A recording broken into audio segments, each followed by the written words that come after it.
Before humanity ruled the world, it had to survive it. Long before cities or empires, the world belonged to creatures of scale and shadow. Velociraptors, the lightning-fast predators of the ancient Earth. But somewhere, on the edge of extinction, a new fire burned. And around that fire stood us.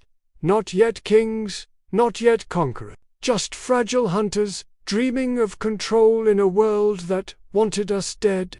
Silhouettes of cavemen flicker under firelight, as faint snarls echo in the darkness. And in that darkness, something watched, something fast, something hungry. The Velociraptors had found their next challenge, and humanity had found its first nightmare. The Velociraptor wasn't the biggest predator of its time, but it didn't need to be. What it lacked in size, it made up for in speed, precision, and intelligence.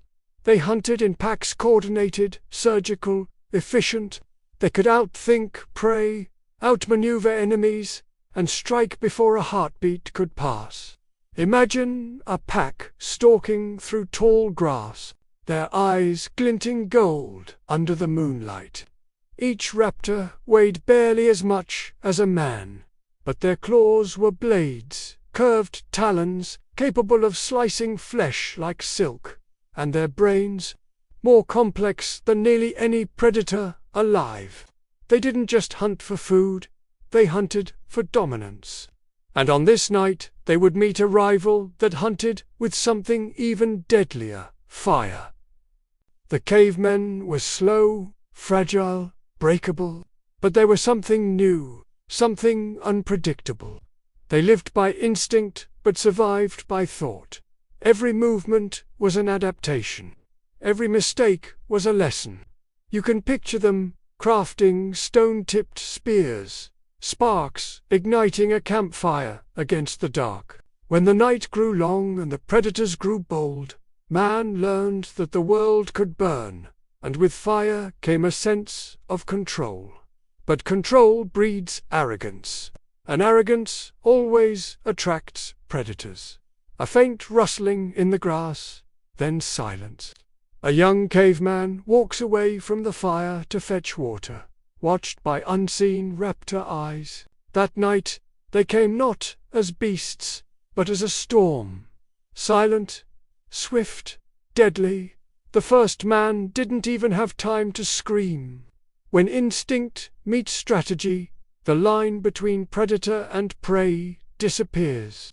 The pack struck like a phantom, circling the fire, testing the perimeter. Their leader, larger and older, darted through the shadows, measuring every movement, sensing the growing fear. The humans fought back with what they had: spears, stones, and screams. But for every raptor they injured, two more appeared from the dark. It was chaos. Firelight flashed, claws slashed, blood stained the snow. The fire that was meant to protect them now blinded them. The humans stumbled, disoriented.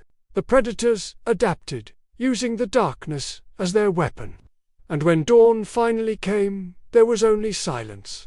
The survivors huddled together, surrounded by broken spears and smoldering ash.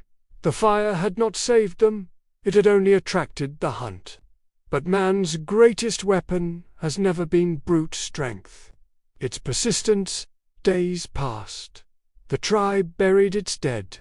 And then they began to plan. They studied the raptors' movements, their hunting patterns, their calls, their speed, and then they copied them.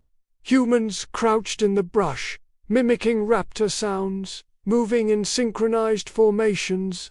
They set traps, deep pits covered in leaves, baited with fresh kills.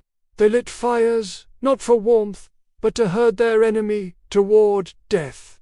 When the raptors returned, they met a new kind of prey, one that learned faster than they could evolve. For the first time, the predators panicked. And for the first time, man tasted victory.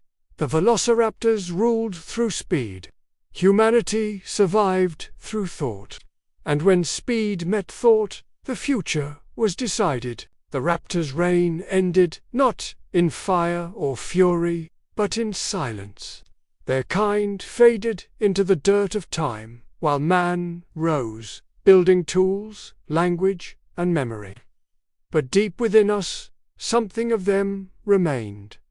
The hunger, the cunning, the instinct to chase, to conquer, to hunt. Every evolution carries a shadow, and in ours, the raptor still runs. They taught us how to hunt. We taught the world to fear us. Thank you so much for joining me on this journey back to a prehistoric battle for survival. If you enjoyed this story, don't forget to hit that like button, subscribe, and ring the bell so you never miss an adventure. Let me know in the comments what ancient clash you want to see next. Until then, stay curious.